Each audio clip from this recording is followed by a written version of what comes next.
नमस्कार, आप देख रहे हैं न्यूज 2024 लाइव। आपको बता दें, चुनाव आते ही आरोप प्रत्यारोप का सिलसिला जारी हो जाता है। एमसीबी जिले में भी बीजेपी एवं कांग्रेस के बीच आरोप प्रत्यारोप का सिलसिला जारी है। आइए दिखाते हैं किस प्रकार से दोनों एक दूसरे पर आरोप लगा रहे हैं।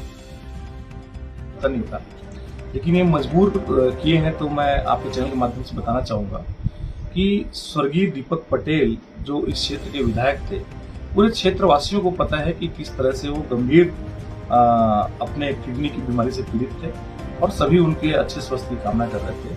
उनको भी मैंने बिना किसी के बताए 1 लाख रुपए का शुभचंदन दिया है। जाके भारतीय जनता पार्टी के लोग जाके पता करें, जाके रिकॉर्ड निकलवाएं अगर कोई शौक है तो। और दूसरे भी स्वच्छंदन की बात कर रहे हैं कि एक ही परिवार के लोगों को स्वच्छंदन की बात कर रहे हैं। तो जो पार्षद जिनके परिवार के नाम से मैंने लगभग 1,25,000 के माध्यम से स्वच्छंदन दिया है, उनकी माताजी गंभीर रूप से पीड़ित हैं और लाखों रुपए उनके इलाज में लग चुका है और भी उनको इलाज में लगना है।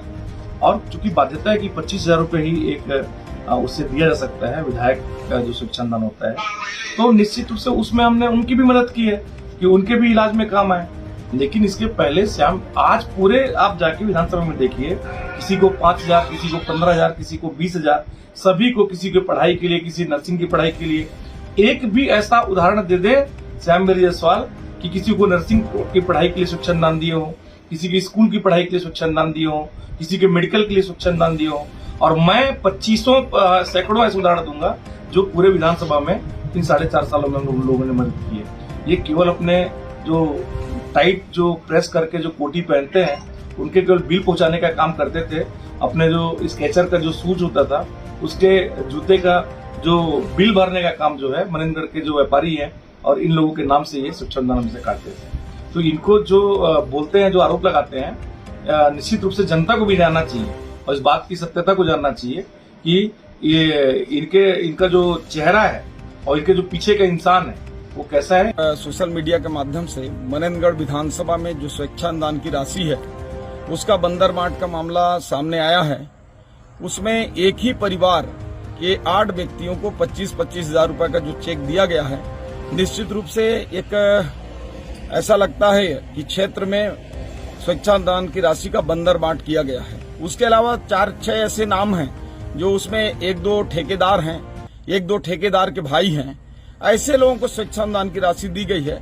जहां तक ये सोहन खटीक जो MIC मेंबर हैं और एक कारोबारी भी हैं, इनके बारे में विधायक जी का मैं बाइट सुन रहा था। उन्होंने कहा कि उनके माताजी के इलाज के लिए पैसे की आवश्यकता थी, 1 लोगों को 25,000 से ऊपर नहीं दिया जा सकता, इसलिए उन्होंने 8 लोगों को इस प्रकार की राशि दिया।